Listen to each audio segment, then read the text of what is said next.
Good morning. हम लोग पढ़ रहे थे पाठ अंग शक्ति संसाधन। फाइव लेसन है शक्ति संसाधन, जिसमें हम लोगों ने बहुत सारे आपको परियोजनाओं के बारे में पढ़ा, बहुउद्देशीय परियोजनाओं के बारे में पढ़ा। अब है इसमें आपको अगला टॉपिक ताप शक्ति। ताप शक्ति ये भी आपको बिजली उत्पादन, विद्युत उत्पादन करने का ही एक है, लेकिन इसका नाम है ताप शक्ति। यानी वैसे चीजों से विद्युत उत्पादन जिसमें बहुत अधिक मात्रा में उष्मा उत्पादन हो, बहुत ज्यादा ताप हो, उसको हम ताप शक्ति कहते हैं। यानी इस शक्ति में बिजली उत्पादन करने के लिए, विद्युत उत्पादन करने के लिए कोयला, पेट्रोलियम और प्राकृतिक गैस का इस्तेमाल किया जाता है। और इन सब का इस्तेमाल जब किया जाता है तो बहुत अधिक मात्रा में ताप निकलती है, उष्मा निकलती है, और उससे आपको विद्युत का उत्पादन होता है, बिजली का उत्पादन किया जाता है। हालांकि ये जीवाश्म ईंधन भी कहे जाते हैं। हम पढ़े जीवाश्म ईंधन, कोयला, प्राकृतिक गैस और पेट्रोलियम, ये सारे जीवाश्म ईंधन कहे जाते हैं। और इस जीवाश्म ईंधन से ही इस तरह का बिजली उत्पादन किया जाता है।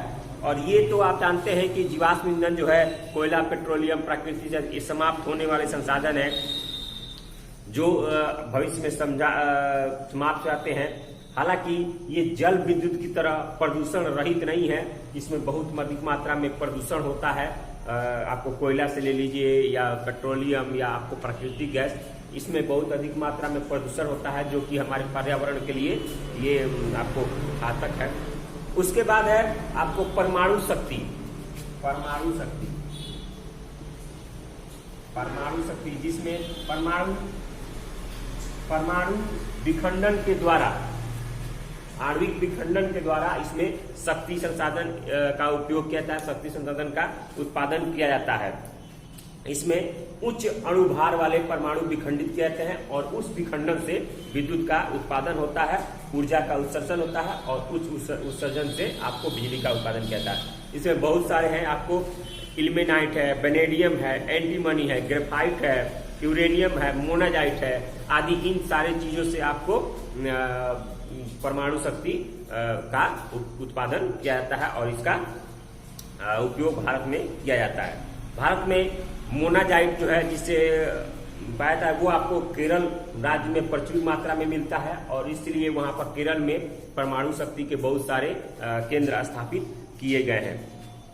भारत में यूरेनियम का विशाल भंडार आपको झारखंड के जादूगोड़ा में है, जहां पर 97 किलोमीटर लंबी पट्टी में फैला हुआ है। 97 किलोमीटर लंबी, आपको लगभग यानी 100 किलोमीटर मान के चले, 97 किलोमीटर लंबी पट्टी में ये आपको यूरेनियम का विशाल भंडार है। और वहां पर भी ऐसे शक्ति स्थापित किए गए हैं जहां से आपको बिजली का उत्पादन किया जा सकते हैं। भारत में सबसे पहले आपको 1955 में प्रथम आणविक रिएक्टर मुंबई के निकट तारापुर में स्थापित किया था। 1955 में मुंबई में आपको तारापुर में सबसे पहले आपको शक्ति गृह स्थापित किया गया था, और जिसका मुख्य उद्देश्य था उद्योगों और कृषि को बिजली प्रदान करना। यानी उद्योगों को और कृषि के लिए ये बिजली प्रदान करना इसका मुख्य उद्देश्य था। इसी उद्देश्य से वहां आपको केंद्र स्थापित किया गया था।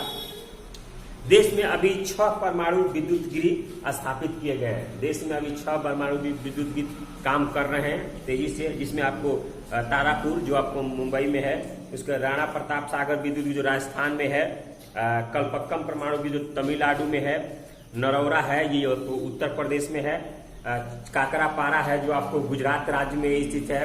उसके बाद कंगा परमाणु विद्युत जो कर्नाटक राज्य में विद्युत है।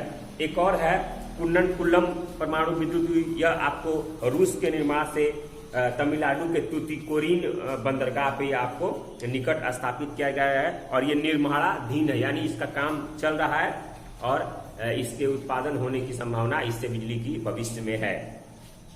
तो ये आपको ताप शक्ति और परमाणु शक्ति के बारे में है। सबसे पहले 1955 में आपको मुंबई में पहली परमाणु शक्ति विद्युत गृह का आपको बैठाया गया था और वहां से उत्पादन किया गया।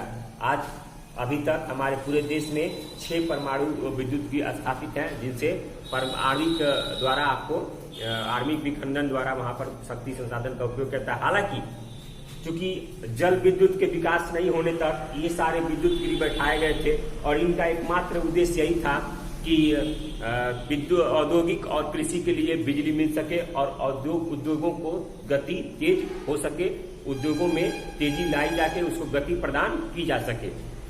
इसी कारण ये सारे क्षेत्र आपको औद्योगिक क्षेत्रों में ही ये आपको लगाए गए हैं।